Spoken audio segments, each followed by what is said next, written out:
Last time on Sight and Sound, we explored the beginnings of Charlie Chaplin's career. When we left him, he'd just been on a 16-month journey around the world, and the vaudeville thespian had begun an interesting transformation into Charles Chaplin, the auteur, whose films would start to take on a much more overtly political tone, beginning with Modern Times. Welcome to Sight on Sound. Referred to as the matrix of its time, Modern Times was Chaplin's way of looking into the mechanisms that kept labourers working for the profits of other men, and a call to arms to the masses to break the chains that bound them to commerce. It became a Marxist glance behind the filter of 1930s America. The film takes reference from Fritz Lang's totalitarian epic, Metropolis, in the way the men interact with the machinery of their workplace in long, uniformed, straight lines, and how Chaplin and his fellow prison inmates, after their arrest, move and react to whistles from a superior. In the most famous sequence from the film, Chaplin becomes part of the machinery itself, being absorbed into its wheels and cogs, just as the workers in Metropolis are. No longer an individual, he is merely a part of the production process. This deliberate reference showed us how Chaplin viewed the dystopian nature of modern production. However, the most striking reference to his left-leaning ideology is when Chaplin finds himself at the front of a socialist march, waving what is obviously a red flag, the colour bleeding through the black and white film stock. Our hero doesn't wish to join the march, but finds the flag dropped in the middle of the road from the back of a lorry. Being a helpful chap, he chases the truck down, waving the flag, trying to get the driver's attention. Suddenly, a large protest march arrives behind him, and various banners and placards adorned with socialist slogans. As the police come to break up the march, Chaplin dives into a drain to try and hide, but is ultimately found and arrested. In this, Chaplin is alerting us to his reluctance to carry the message of socialism, having it almost thrust upon him, and feeling it is his duty to alert the world to the struggles of the masses, as, after all, he is just a helpful kind of person rather than any world leader. In hiding in one of the more obvious places the chasing police might look, he knows that trying to conceal his political leanings will ultimately be useless, as it will be discovered by the US authorities who policed cultural output at the time, but feels that he must do so. One of the greatest political works of Chaplin came soon after in The Great Dictator, where the tramp is now recast as a Jewish barber who assumes the identity of Annoyed Hinkle, the despot of the local region who he bears a striking resemblance to. In the film, Chaplin is most obviously lampooning Hitler, who at the time was in the process of rampaging across Europe in an attempt to unify the continent under the Third Reich and its ideology of racial superiority. During the feature's production, America was assuming a stance of appeasement towards Hitler, and the film was a great risk that Chaplin took.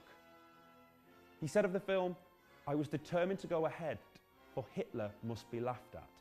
The narrative makes use of Chaplin's skilled physical acting, with him now using mime to depict the power-hungry dictator in numerous situations that not only highlights the character he is playing, but the fears that Chaplin has for the developments in Europe.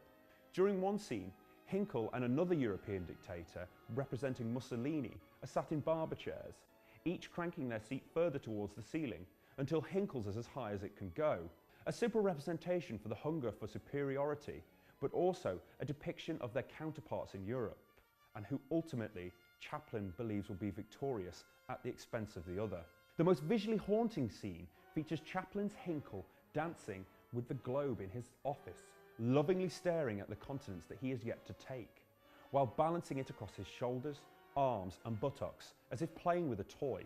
At the end of the scene, as he grasps the globe too tightly in his hands, gazing maniacally at it, he squeezes too hard, and the world pops right before his eyes. A powerful visual metaphor, not only for Hitler's lust for global domination, but also a warning for the outcome Chaplin predicted for the world should he reach his goals. The Great Dictator was also the first in which we heard Chaplin speak. Although for most of the film, the Jewish barber played by Chaplin is meek and mild as we expect from the tramp, in the end he truly finds his voice, morphing into Chaplin himself, now as Charles rather than his comedic counterpart, and delivers a rousing speech to the assembled crowd. Loaded with left-wing dialect, the speech is both anti-war, anti-capitalist and anti-imperialist. It is no mistake that Chaplin breaks the fourth wall during the end of his delivery, quoting Luke 17:21 from the Bible, pleading with his audience to take his message to heart, inspiring those in the cinema not just to support the fight against Hitler, but seemingly to the worldwide struggle of the common man. Chaplin at first, as he did in modern times, seems reluctant to begin the speech saying, "I can't," when called upon to take the podium. However, the reply comes from a co-conspirator in the Hinkle-Barber swap: "You must." The perfect reluctant hero who has grown during his journey, but also a fascinating insight into the torn psyche of the actor-director. Even at his most radical, it appears that Chaplin is conflicted about whether he should hide the true message of the piece, despite it being well signposted throughout the feature.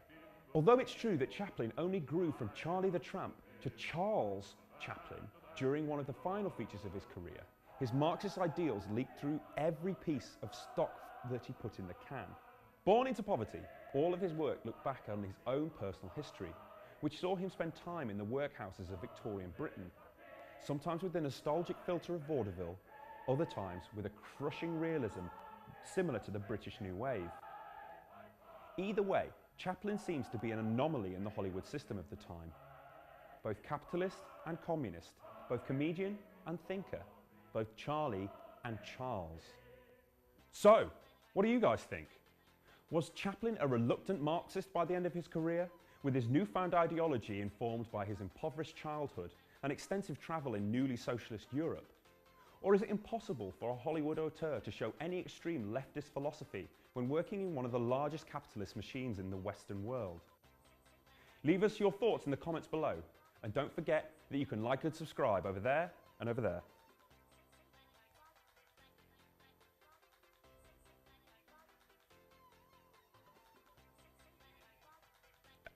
Can I just do one more from the top, or is that...